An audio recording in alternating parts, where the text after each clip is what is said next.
오늘 주어진 말씀을 가지고 말씀을 나누는데요. 특별히 오늘 말씀 한 절 짧습니다. 본래 그 3부까지는 누가복음 9장 62절까지 읽었어요. 오늘 참 성경 복독자 좀 당황하셨을 건데, 오늘 본문의 핵심은 그 빚진 자라는 이 단어입니다. 사도 바울은 14절에 헬라인이나 야만인이나 지혜 있는 자나 어리석은 자에게 다 내가 빚진 자라, 빚진 자라고 고백하고 있습니다. 빚졌다, 빚쟁이다, 채무자다, 이런 뜻이에요. 사도 바울은 지금 빚을 지고 있습니다. 그런데 재밌는 거는 여기서 빚지다라는 단어가 경제적인 단어가 아니에요. 돈을 빌려가지고 빚을 졌다, 이런 뜻이 아닙니다. 여기서 빚진 자라는 단어는 오펠라테스라는 그 헬라어인데, 이거는 도덕적으로 영적으로 빚을 지다, 이런 뜻이 있어요. 경제적인 그런 채무 관계가 아닙니다. 그 사도 바울은 지금 경제적으로 돈을 빌렸기 때문에 빚을 졌다, 그런 것이 아니라 어떤 누군가에게 영적으로 빚을 졌다, 이런 그런 빚진 자 의식이 있습니다. 그런데 재밌는 것은 그 대상이 누구냐, 누구에게 빚을 졌다고 사도 바울이 말하고 있느냐, 이게 중요해요. 본문에 헬라인이나 야만인이나 지혜 있는 자나 어리석은 자, 이걸 세 글자로 하면 뭐죠? 이런 사람을 우리가 세 글자로 하면 이방인, 그죠? 예. 저쪽에서 말하신 분은 신학교 빨리 가시기 바랍니다. 아주 성경에 능통하신 분이에요. 이방인하고 이방인. 예, 이방인. 사도 바울은 지금 이방인에게 빚을 졌다라고 고백하고 있습니다. 이게 아주 사실은 너무 뜻밖인 거예요. 왜냐하면 사도 바울은요, 유대인 중에 유대인이에요. 유대인에서 좋은 가문에 태어났고, 또 좋은 학부를 가졌고, 또 유대인에서 좋은 문화에서 신앙 양육을 받았어요. 그런 유대인들은요, 이방인들을 거의 사람 취급도 안 합니다.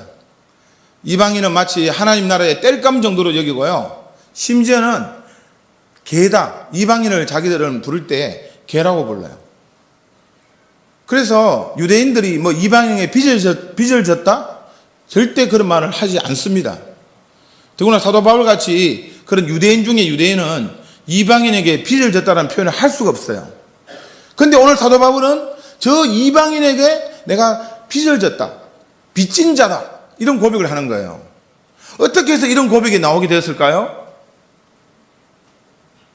그것은 바로 사도 바울이 다메섹 도상에서 예수님을 만났기 때문입니다. 예수님을 만나고 나니, 예수님께 은혜를 받고 나니, 예수님께서 나를 구원시켰다고 그 구원을 받는 순간에 사도 바울은 이 구원이 단순히 나에게만 주어진 것이 아니라 다른 누구에게도 전가해야겠다, 다른 누구에게인가 이 구원이 가야 되겠다고 느끼는 거예요. 그게 이제 빚진 자예요.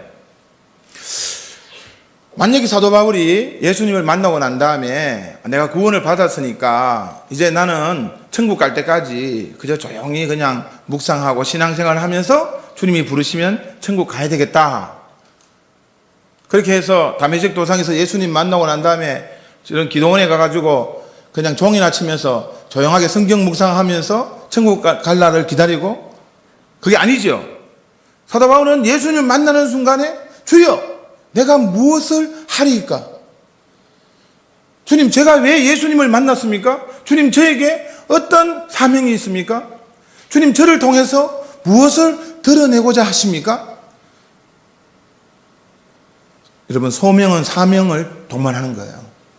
주님의 부르심을 받고 나니, 그러면 이 주님께서 왜 나를 부르셨을까?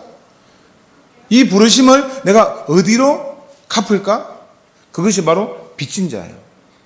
사도 바울은 그 빚을 그 이방인을 통해서 이 빚을 갚으라는 뜻이구나 받아들였어요.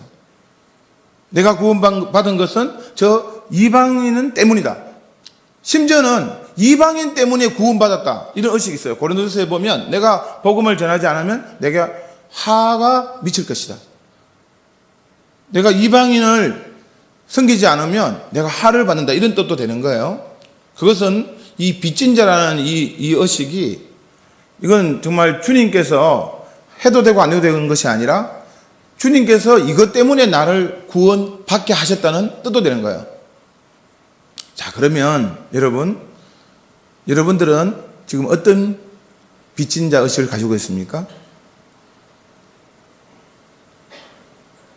여러분들은 이 빚을 누구에게 내가 갚을 것인가?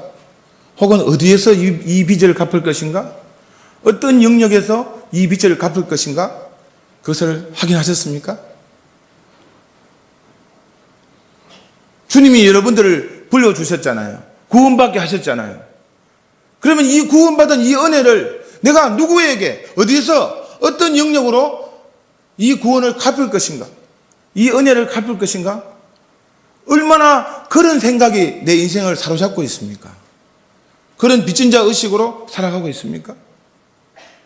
그저 내가 구원받았으니 이 구원을 그냥 내가 누리고 이 구원을 잘 간직하고 내 자신이 구원받고 우리 주변도 그냥 구원의 은혜를 그냥 누리고 하는 그 정도 수준에 머물고 있습니까? 우리 속담에 그런 말이 있잖아요.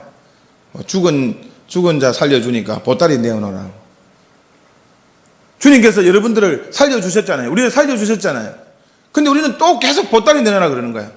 주님, 우리 구원시켰는데 구원시켜준 거 고맙고요. 그리고 저를 좋은 대학 보내주세요. 그리고 좋은 군대 가게 해주세요. 좋은 결혼하게 해주세요. 돈 잘 벌게 해주세요. 아니, 죽은 거 살려놨더니 보따리 또 내놔라 그러는 거예요. 이를테면 여러분들이 이제 수련회 가가지고요, 어떤 친구가 물에 빠져가지고 막 죽어가는 거야. 그래서 여러분들이 뛰어들어가지고 그 친구를 구해줬어요. 나는 죽었어. 그러면 그 친구가 이제 나의 죽음 앞에 어떤 자세를 가져야 될까? 근데 그 친구가 이런 말 하는 거예요. 야, 친구야, 나를 위해서 목숨 구해주고 죽어준 거는 고마운데, 그때 나에게 그 돈가스 내 돈으로 먹었잖아.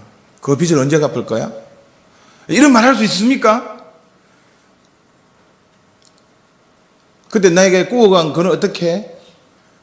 내 책은 왜 안 돌려줬어? 뭐 이런 말 할 수 있습니까? 그럴 수 없는 거예요. 친구의 죽음 앞에, 친구야, 내가 너의 인생을, 너의 몫을 내가 대신하여 살아줄게. 내가 이제는 나의 인생뿐만 아니라 너의 인생까지 같이 살아줄게. 그것이 진정한 자기를 구한 친구에게 할 말 아니겠어요? 예수님이 여러분을 위해서 아낌없이 목숨을 던져주셨습니다. 여러분을 살리시고 예수님은 돌아가신 거예요. 여러분을 구해놓고 예수님은 죽으신 거예요. 우리가 성찬을 했잖아요. 이건 예수님이 나에게 피를 다 흘려주신 거예요. 생명을 다 주신 것입니다. 그것을 받고 우리는 구원을 받았습니다. 하나님의 자녀가 되었습니다. 그러면 어떻게 살아야 할까요? 그런데도 우리는 주님 앞에, 주님, 저를 구해 주신 것은 고마운데 그래도 좋은 직장 하나 더 주십시오. 주님, 로또 하나 좀 되게 해 주십시오. 주님, 가정 좀 편안하게 해 주십시오. 건강하게 해 주십시오. 그거는 우리들이 안 해도 저 아차사에 가면 아차사입니까? 영화사입니까? 저런 데서도 해요. 우리는 어떻게 해야 될까요? 주님, 우리를 위해서 주님 다 주셨으니 이제 제가 그 은혜를 어떻게 갚을까요? 이 빚을 누구에게 갚을까요? 어떤 영역에서 이 빚을 갚으며 살까요? 그런데 우리는 아직도 주님, 20년 전에 십자가에서 돌아가신 거 감사한데 아직도 나를 위해서 십자가를 더 주시면 안 되겠습니까? 우리는 아직도 그런 기도예요. 주님, 제 마음에 상처가 많아요. 주님, 계속 저를 위해서 또 십자가에 한번 피 흘려 주세요. 내 상처 문제도 해결해 주세요. 제 이런 기도 제목, 요거까지도 한 번 더 좀 해결해 주시면 안 돼요? 언제까지, 그런 초신자와 같이, 언제까지 주십시오, 주십시오, 라고만 하겠습니까? 이제는, 주님, 이제는 십자가 지시지 마십시오. 내가 이제 주님을 위해서 십자가를 져주겠습니다. 내가 져야 할 십자가는 어떤 것입니까? 주님, 이제는 눈물 흘리지 마세요. 제가 대신 주님의 눈물을 흘려드리겠습니다. 제가 눈물 흘려야 될 곳은 어디입니까? 아니, 주님의 눈물을 제가 닦아드리겠습니다. 주님, 이제 그만 우세요. 주님, 이제 그만 십자가 지세요. 제가 십자가를 지겠습니다. 제가 주님의 눈물 흘릴 곳을 찾아서 눈물 흘리겠습니다. 라고 고백해야지 주님의 제자 아닐까요? 여러분, 여러분의 빚진 곳을 돌아보십시오. 어떤 빚을 졌습니까? 누구에게 빚을 졌습니까? 젊었을 때 이것을 빨리 발견하는 것이 참 행복한 사람이에요. 저는 KFC 보면서 저 KFC 그 할아버지 그런 65세 때 그 KFC 그걸 이제 이루어가지고 그 지금 할아버지 행상만 있잖아요. 이 할배가 한 25살에 그 KFC 성공했으면 그 젊은이 얼굴이 이렇게 행상이 있지 않을까요? 이 비전을, 이 빚진 자의 사명의식을 일찍 발견할수록 좋습니다. 아니면 인생이 허무해요. 예수님 믿고 살아갔던 것이 그저 그냥 내 자신만을 위한 신앙생활인가? 허무하다는 거예요. 이제 여러분들이 구체적으로 내가 빚을 어떻게 갚을 것인가? 누구에게 갚을 것인가? 어떻게 갚을 것인가? 어떤 영역에서 빚을 갚을 것인가? 이거를 분별하면서 인생을 살아가면요, 인생 자체가 완전히 다른 것 같아요. 여러분, 세상 사람들 보세요. 저는 조금 이런, 뭐랄까요, 우리 민족의 그 목숨을 바친 분들, 윤봉길 의사라든지 안용건 의사라든지 이런 분들 생각하면 저분이고 그렇게 생각하면 저는 안 되는 것 같아요. 윤봉길 의사 25살에 자기 몸을 던졌어요. 안용건 의사는 부인이 있는데도 27살에 그런 일을 거행했잖아요. 유관수 누나 17살. 더구나 한국에 오셨던 그 선교사님들, 은도도 25살, 아펜젤도 27살, 존노스 29살, 다 여러분들과 같은 나이에요. 이들은 20대 때에 어떤 분은 복음을 위하여 인생을 드리기로 작정했고, 또 어떤 사람은 자기 목숨을 민족을 위해서 던졌어요. 우리들은 이 젊음의 때 우리의 생명을 내가 어떻게 드릴까? 나는 어떻게 적금을 잘 넣고, 어떻게 또 그 주택 부금을 잘 넣고, 그리고 어떻게 나는 결혼 준비를 하고, 어떻게 나는 또 자녀를 하고. 여러분, 이것은 우리들이 하지 않아도 이 세상에 그렇게 할 사람들 많잖아요. 그걸 내가 하지 말라는 것이 아니라, 그건 그렇게 준비를 하시되. 그러나 우리는 좀 주님이 흘리신 이 보혈의 피 앞에, 주님이 지신 그 십자가 앞에, 주님, 저도 할 수 있으면 제 십자가를 지게 하옵소서. 사도행전 5장에 보니까 주님의 제자들이 고난받을 때 기뻐했어요. 왜 기뻐했느냐? 내가 이제는 주님의 십자가에 이제 동참하는구나. 그 능욕받은 일에 합당한 일로 여김에 기뻐하였다고 하였습니다. 여러분, 이제 우리가 주님의 십자가에 동참하는 것으로 기뻐하고, 주님께서 주신 이 은혜를 어떻게 갚을 것인가를 고민하면서 이 빚을 갚아나가는 그런 소명의식, 그런 사명감이 여러분 인생을 주도하기를 간절히 소망합니다. 저는 특별히 여러분들이 좀 구체적으로 정말 이 한국 땅에, 우리는 한국 땅에 하나님의 백성으로 태어났어요. 우리의 피부색과 또 우리의 시민권 바꿀 수 없잖아요. 그렇다면 우리에게 주어지는 저는 이 빚이 또 있다고 봅니다. 첫 번째 빚은 뭐예요? 저는 이 아시아에 대한 이 복음의 빚은 우리 한국 성도에게 주어진 빚입니다. 아프리카는 저 유럽 교회에 주십시오. 남아메리카는 북아메리카에 주시면 돼요. 그러나 이 아시아에 있는 이 모든 복음을 알지 못하는 그 민족들, 종족들은 지금 누구에게 어서 건너와서 우리를 도우라고 하고 있는가 하면 한국 교회를 향해서 손짓하고 있습니다. 한국 교회여, 어서 와서 나를 도우라. 사도행전 16장 9절에 마게도니아 한상을 보았던 바울처럼 어서 건너와서 우리를 도우라고 한국 교회여, 우리에게 복음을 전해 주십시오. 지금 아시아에 있는 이 복음을 알지 못하는 민족과 종족은 한국 교회를 향해서 손짓을 하고 있습니다. 특별히 여러 젊은이들을 향해서 손짓하고 있습니다. 제가 지난주에 그 강명현 우리 형제님 파송식에 가셨는데 깜짝 놀란 거는 우리 고신교회 선교사들의 그 평균 연령이 52세예요. 한국에 왔던 그 선교사님들 평균 연령이 26세입니다. 딱 2배예요, 2배. 그 말은 뭔가 하면 한국교회 젊은이들이 선교에 헌신하지 않는다는 것입니다. 저 민족과 열방을 위하여 종족을 위해서 복음 전하러 가겠다는 사람이 없어지고 있다는 것입니다. 그런 측면에서 여러분들이 먼저 이 비전, 이 복음의 빛, 민족과 열방을 향한 이 비전, 빚진 자 의식을 가져야 합니다. 물론 여러분들이 선교사로 부름을 받지 않더라도 이제는 본인은 선교사로서의 이 복음의 빚진 자의 의식을 가져야 합니다. 가지겠습니까? 아멘 안 하신 분은 선교사로 부름 받을지어다.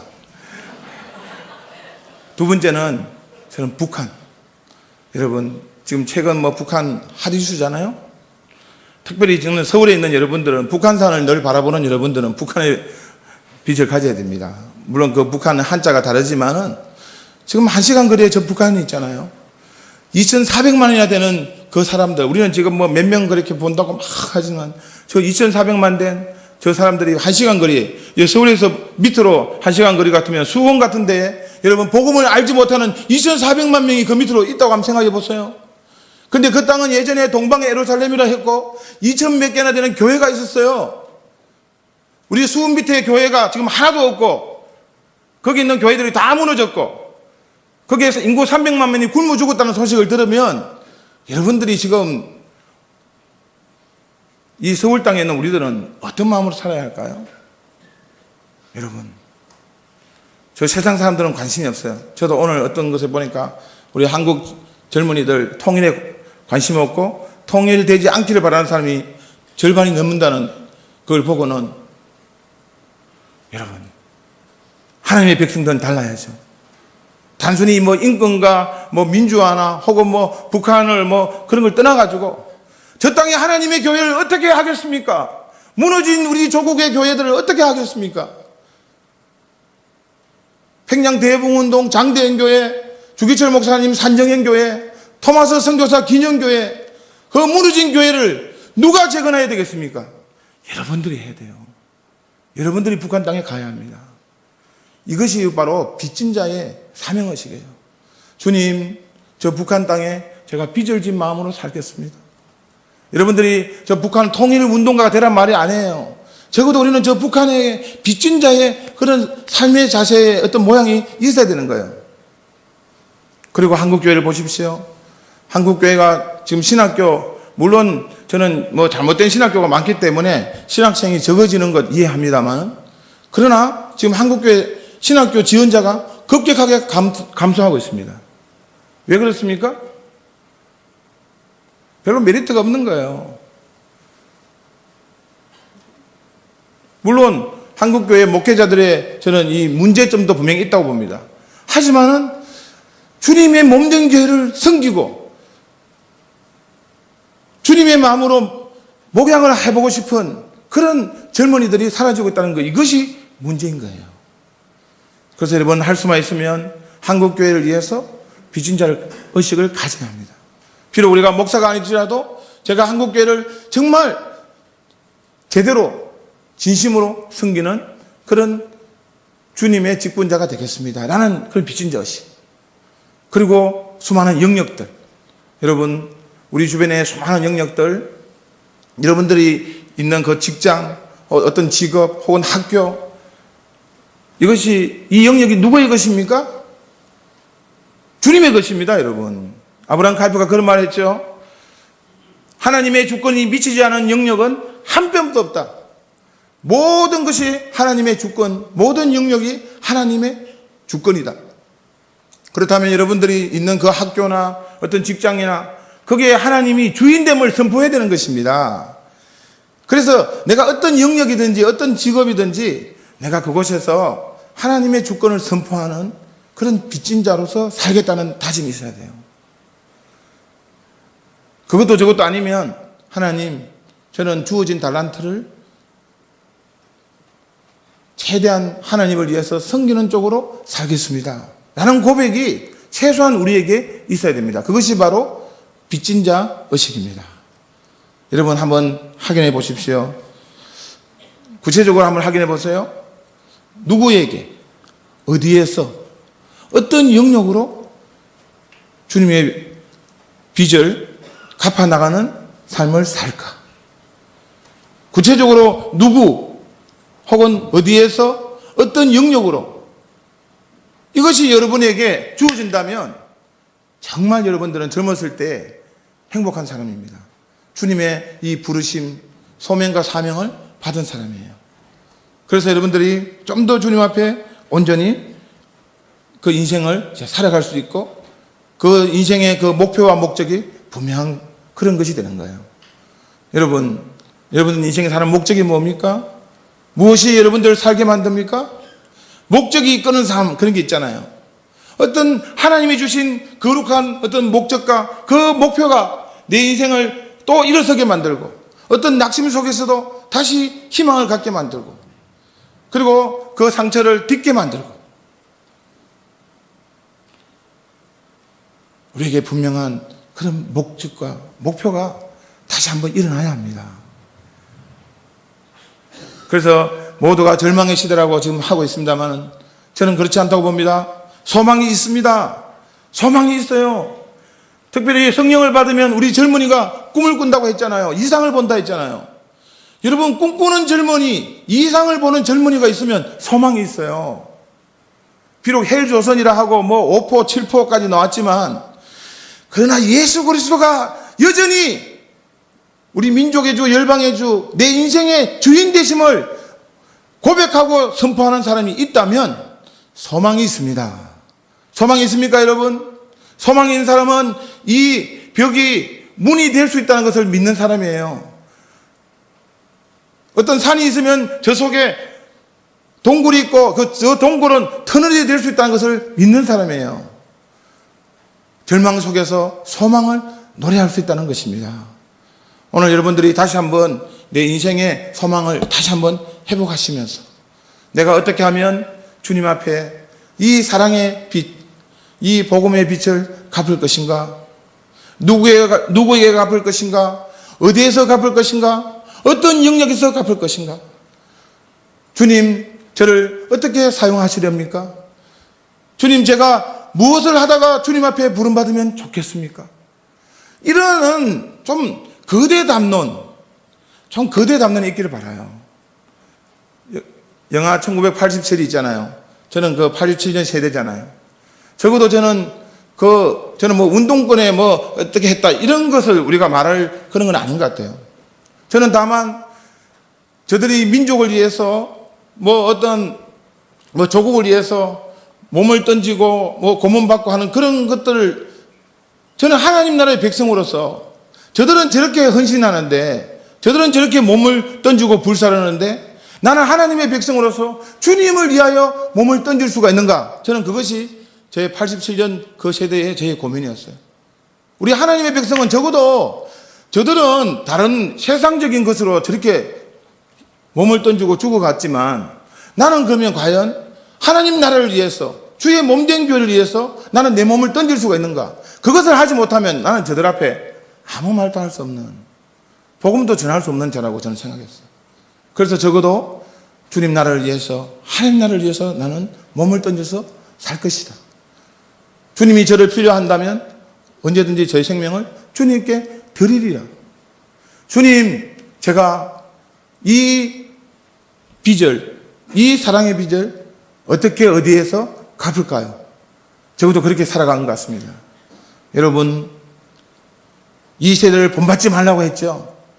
이 세대 사람들은 어떻게든지 자기 이름을 내고 자기의 안녕과 자기의 평안을 추구하고 자기 가족들의 그런 삶을 세상 앞에서 잘 건설하는 게 목표가 되어 있습니다.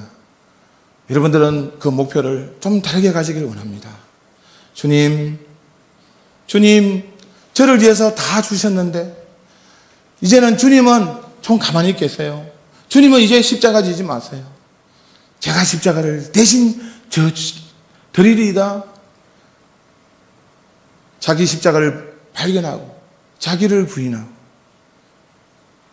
주님의 눈물을 닦아드리고 그 십자가 앞에 주님 앞에 물 뜯어준 그 누군지 모르겠지만 성경에 이름은 기록되어 있지 않지만 주님 앞에 정말 물을 뜯어주면서 주님을 시원하게 만드는, 주님을 감동시키고 주님의 삶을 대신 살아드리는 여러분들이 되시기를 주님의 이름으로 간절히 축원합니다. 아멘 소리가 적어서 한 10분 더 하겠어요. 그런 말이 있죠, 여러분. 호랑이는 아무리 배가 고파도 풀을 뜯어먹지 않고 무사는 아무리 추워도 갯불을 쬐지 않는단 말이죠. 무슨 말인가 하면 호랑이는 호랑이의 정체성, 무사는 그 무사의 정체성이 있는 거예요. 아무리 힘들고 해도 그 세상에 기웃거리지 않는 거예요. 오늘날 우리 한국교회 성도님들이 너무 세상에 기웃거린단 말이에요. 우리는 우리의 정체성이 있습니다. 하나님의 자녀라는, 하나님을 아버지로 부르며 보혜사 성령님을 친구로 예수 그리스도를 구주로 받은 우리의 정체성이 있어요. 우리의 갈 길이 있어요. 윤동주 시인이 오늘도 나에게 주어진 길을 가야겠다고 했던 우리는 우리에게 주어진 길이 있어요. 여러분, 그런 점에서 세상을 너무 기웃거리지 마시고 세상 때문에 너무 힘들어하지 마시고 세상의 어떤 그런 인간관계 때문에 그것이 나를 잠 못 이루게 하지 마시고 이제는 좀 더 하나님 나라 때문에 잠이 안 오고 주님이 십자가 지시는 것 때문에 밥맛을 잃고 주여 제가 주님을 통한 그 기쁨과 확신이 없는 이것이 문제인 거예요, 여러분. 이것이 나를 근본적으로 다시 일으키게 하고 주님이 주시는 그 비전과 사명이 나를 다 세워나가는 그것이 여러분 이 마지막 때에 주의 청년들이 가야 될 길이고 생각입니다. 에스겔 7장 7절에 보니까 그런 말씀이 있어요. 비상이로다 비상이로다 재앙이로다 볼지어다 임박하도다 끝이 났도다 끝이 너를 치러 일어났나니 볼지어다 볼지어다 그날이로다 볼지어다 임박하도다. 계속 반복되고 있어요. 마지막 때에 지금 세상이 그런 모습이라는 거예요. 여러분 지금 세상은 비상이에요. 비상. 왜냐하면 마귀가 이 세상을 너무 장악하고 있습니다. 우리 주님은 우리에게 요청합니다. 비상! 청년들이여 일어나라. 너희들이 이제 너희 인생을 나에게 드릴 수 없느냐? 너희 인생을 과감히 나에게 던질 수 없느냐? 너의 문제에 빠져 살지 말아라. 이제 나의 문제에 너희들이 인생을 드릴 수가 없는가? 너를 위해서가 아니라 나를 위해서 인생을 드릴 수가 없는가? 주님은 여러분들에게 재촉하고 있고 지금 선포하고 있습니다. 새벽 이슬 같은 주의 청년들이요, 주님께서 여러분을 부르시고 있습니다. 이 마지막 때에 나를 위해서 몸을 던진 자를 주님은 부르고 있고 찾고 있습니다. 과감하게 아멘으로 고백하시기 바랍니다. 주님, 내가 원하는 한 가지 주님의 기쁨이 되는 것입니다. 내가 원하는 100가지 중에 한 가지가 주님의 기쁨이 되는 것이 아니라 내가 원하는 그 한 가지가 주님의 기쁨이 되는 것입니다. 소결의 문답 1문에 너의 인생의 첫대되는 목적이 무엇이냐? 제 인생의 목적은 하나님을 영원토록 즐거워하고 하나님을 기뻐하는 것입니다. 여러분 인생의 첫 번째 목적이 무엇입니까? 오늘 여러분 인생의 목적을 다시 주님 앞에, 하나님 앞에, 십자가 앞에, 복음 앞에, 주님 앞에 여러분 인생을 드리기를 헌신하시고 결단하시는 그런 시간이 되시기를 주님의 이름으로 과감하게 선포합니다.